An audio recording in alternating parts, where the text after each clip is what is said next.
32.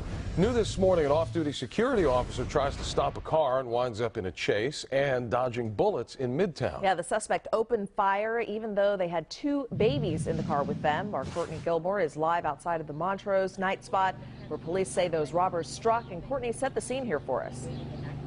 Well, Rachel, I know, and pretty wild story here. According to detectives, those suspects robbed several people at gunpoint coming to and from these nightclubs in the Montrose area off Grant and Pacific. There's South Beach right there. Now, officers tell us that the majority of those robberies took place in that parking lot where you see that HPD patrol car right there. Now, after the officers spotted them, the suspects led police on a chase for 1.5 miles to Midtown.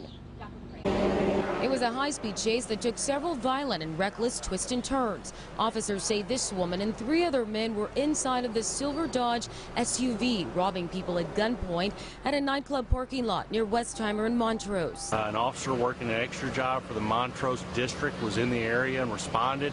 He saw the suspect vehicle, attempted to stop the suspect vehicle. But detectives say the driver refused to hit the brakes and led police on a chase for 1.5 miles. At some point, while the officer was following the vehicle, one of the occupants leaned out the window and fired several shots at the officer's vehicle. It appears that one of the shots glanced off the roof of the vehicle. While those shots were being fired, investigators had no idea there were 2 one-year-old children in the back seat. The driver finally pulled over off Westheimer and Brazos. The shooter jumped out and ran on foot. Police used a bloodhound and tracked the 3rd suspect to Ennis in Maine at the Metro rail station.